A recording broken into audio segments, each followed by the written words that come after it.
کہ اگر کسی کا کوئی مسئلہ کسی بھی قسم کا حل نہ ہو رہا ہو نا تو نبی فرماتے ہیں کہ تسبیح پڑھا کرو. اگر کوئی مسئلہ حل نہ ہو رہا ہو اور اچانک کوئی مصیبت آ جائے تو کوشش کرو کہ ایک کم سے کم تسبیح پڑھو 100 مرتبہ. علی علیہ السلام مدینہ کی مسجد میں آئے، مسجد نبوی میں، اور ممبر کے پاس آ کر مسکرانے لگے. حضرت علی علیہ السلام آئے ممبر کے پاس اور ممبر کو غور سے دیکھا، اور مولا مسکراتے ہوئے پہلے پر بھی پیر رکھتے ہیں. یا علی، جملہ کہہ رہا ہوں، پہلے پہ پیر رکھتے ہیں، دوسرے پہ 2 پیر رکھتے ہیں. یا علی، جو پہنچ جاؤ. اور پھر تیسری سیڑھی پہ پیر رکھ کے وہاں بیٹھتے ہیں جہاں رسول پاک بیٹھا کرتے. وہاں اتنا سناٹا تھا یا علی کہ سانسوں کی آوازیں دوسروں کے کانوں میں آ رہی تھیں، اتنا سناٹا. علی وہاں بیٹھ گئے جہاں رسول پاک بیٹھا کرتے تھے. لہٰذا سناٹے کو دیکھ کر سب سے آخر میں ایک بزرگ بیٹھے تھے، 70 سالہ ضعیف تھے، وہ اتفاق سے نابینا، 70 سالہ بزرگ اور نابینا تھے، وہ بیٹھے تھے. جب انہوں نے دیکھا کہ مجمع میں اتنی سناٹا، اتنی خاموشی ہے، تو برابر والے کو کوہنی ماری کہ بھائی اتنی خاموشی کیوں ہے؟ تو تھے تو نابینا. تو اس نے کہا کہ غضب ہو گیا، علی وہاں بیٹھ گئے جہاں رسول پاک بیٹھا کرتے. وہ بزرگ کھڑے ہوئے، 70 سالہ بزرگ تھے، نابینا تھے. انہوں نے ایک مرتبہ کہا، سنو مدینے والوں. سارے لوگ ادھر دیکھنے لگے کہ بھائی یہ کون ہے، پکار کے کہتے. ایک مرتبہ مڑ کے دیکھا سارے مدینے والوں نے، اور وہ پکار کے بزرگ کہتے ہیں، سنو مدینے والوں، آج بہت عرصے کے بعد حق اپنی جگہ پر آ گیا. آج بہت عرصے کے بعد حق اپنی جگہ پر آ گیا. سارے لوگ دیکھنے لگے بھئی یہ کون ہے جو کہہ رہا ہے کہ حق اپنی جگہ پر آ گیا. اچھا، ان بچوں کے لیے عرض کر رہا ہوں، توجہ میری طرف رکھو کہ یہ جو 3 سیڑھیوں کے دور تھے نا، کھل کے نہیں بیان کر سکتا. یہ 25 سالہ دور تھا. تاریخ اٹھا کے دیکھیں، 25 سال. یہ جو دور ہے 25 سال کا، پڑھے لکھے حضرات ہیں.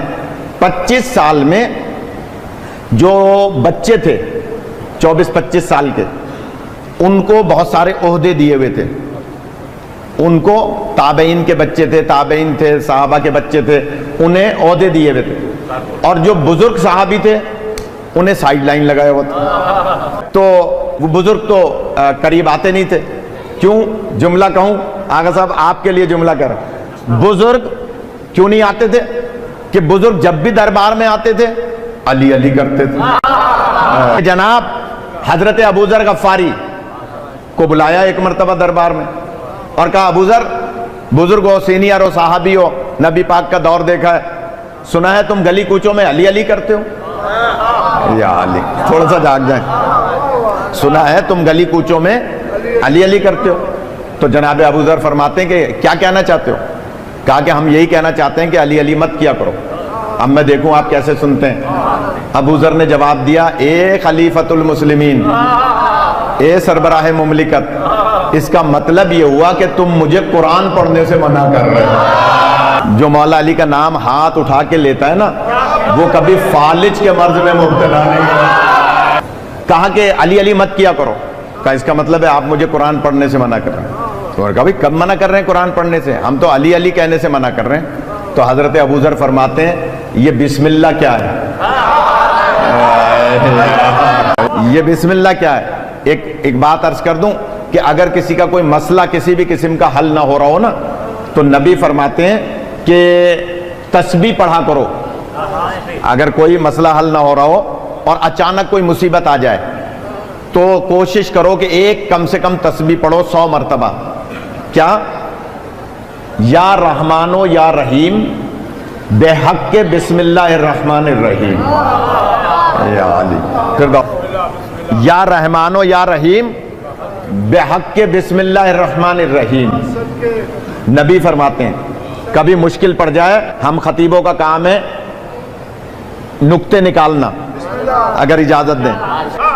نبی فرما رہے ہیں یا رحمان و یا رحیم بے حق کے بسم اللہ الرحمن الرحیم. اس کا مطلب ہے بسم اللہ کے بعد بھی رحمان و رحیم ہے اور پہلے بھی رحمان و رحیم ہے. پتہ چلا رحمان